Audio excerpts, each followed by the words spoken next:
منتخب احادیث کلمہ طیبہ ایمان۔ حدیث نمبر 31۔ حضرت عمر بن خطاب رضی اللہ عنہ سے روایت ہے کہ رسول اللہ صلی اللہ علیہ وسلم نے ارشاد فرمایا، اگر تم اللہ تعالیٰ پر اس طرح توکل کرنے لگو جیسا کہ توکل کا حق ہے تو تمہیں اس طرح روزی دی جائے گی جس طرح پرندوں کو روزی دی جاتی ہے۔ وہ صبح خالی پیٹ نکلتے ہیں اور شام بھرے پیٹ واپس آتے ہیں۔ حدیث نمبر 32۔ حضرت جابر بن عبداللہ رضی اللہ عنہما سے روایت ہے کہ وہ رسول اللہ صلی اللہ علیہ وسلم کے ساتھ اس غزوے میں شریک تھے جو نجد کی طرف ہوا تھا۔ جب رسول اللہ صلی اللہ علیہ وسلم غزوے سے واپس ہوئے تو یہ بھی آپ صلی اللہ علیہ وسلم کے ساتھ واپس ہوئے۔ واپسی میں یہ واقعہ پیش آیا کہ صحابہ کرام رضی اللہ عنہم دوپہر کے وقت ایسے جنگل میں پہنچے جہاں کیکر کے درخت زیادہ تھے۔ رسول اللہ صلی اللہ علیہ وسلم وہاں آرام کرنے کے لیے ٹھہر گئے۔ صحابہ درختوں کے سائے کی تلاش میں ادھر ادھر پھیل گئے۔ رسول اللہ صلی اللہ علیہ وسلم نے بھی کیکر کے درخت کے نیچے آرام فرمانے کے لیے قیام کیا اور درخت پر اپنی تلوار لٹکا دی، اور ہم بھی تھوڑی دیر کے لیے درختوں کے سائے میں سو گئے۔ اچانک ہم نے سنا کہ رسول اللہ صلی اللہ علیہ وسلم ہمیں آواز دے رہے ہیں۔ جب ہم وہاں پہنچے تو آپ صلی اللہ علیہ وسلم کے پاس ایک دیہاتی کافر موجود تھا۔ آپ صلی اللہ علیہ وسلم نے فرمایا، میں سو رہا تھا، اس نے میری تلوار مجھ پر سونت لی، پھر میری آنکھ کھل گئی تو میں نے دیکھا کہ میری ننگی تلوار اس کے ہاتھ میں ہے۔ اس نے مجھ سے کہا، تجھ کو مجھ سے کون بچائے گا؟ میں نے 3 مرتبہ کہا، اللہ۔ آپ صلی اللہ علیہ وسلم نے اس دیہاتی کو کوئی سزا نہیں دی اور اٹھ کر بیٹھ گئے۔ حدیث نمبر 33۔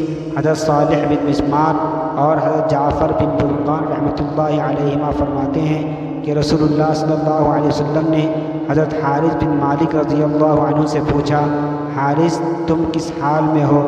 انہوں نے عرض کیا، اللہ کے فضل سے میں ایمان کی حالت میں ہوں۔ آپ صلی اللہ علیہ وسلم نے دریافت فرمایا، کیا سچے مومن ہو؟ انہوں نے عرض کیا، سچا مومن ہوں۔ آپ نے ارشاد فرمایا، سوچ کر کہو، ہر چیز کی ایک حقیقت ہوتی ہے، تمہارے ایمان کی کیا حقیقت ہے؟ یعنی تم نے کس بات کی وجہ سے یہ طے کر لیا کہ میں سچا مومن ہوں؟ عرض کیا، میری بات کی حقیقت یہ ہے کہ میں نے اپنا دل دنیا سے ہٹا لیا ہے، رات کو جاگتا ہوں اور دن کو پیاسا رہتا ہوں، یعنی روزہ رکھتا ہوں، اور جس وقت میرے رب کا عرش لایا جائے گا اس منظر کو گویا میں دیکھ رہا ہوں۔ جنت والوں کی آپس کی ملاقاتوں کا منظر میری آنکھوں کے سامنے رہتا ہے، اور گویا کہ میں اپنے کانوں سے دوزخیوں کی چیخ و پکار سن رہا ہوں، یعنی جنت اور دوزخ کا تصور ہر وقت رہتا ہے۔ آپ صلی اللہ علیہ وسلم نے ان کی اس گفتگو کو سن کر ارشاد فرمایا، حارث ایسے مومن ہیں جن کا دل ایمان کے نور سے روشن ہو چکا ہے۔ حدیث نمبر 34۔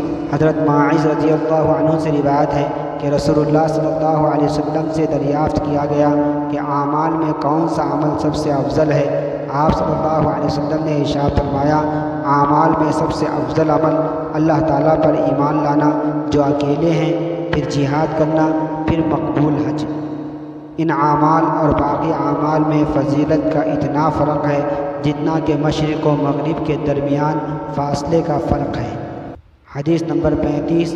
حضرت ابو امامہ رضی اللہ عنہ فرماتے ہیں کہ رسول اللہ صلی اللہ علیہ وسلم کے صحابہ نے ایک دن آپ کے سامنے دنیا کا ذکر کیا تو رسول اللہ صلی اللہ علیہ وسلم نے ارشاد فرمایا، غور سے سنو، دھیان دو، یقیناً سادگی ایمان کا حصہ ہے، یقیناً سادگی ایمان کا حصہ ہے۔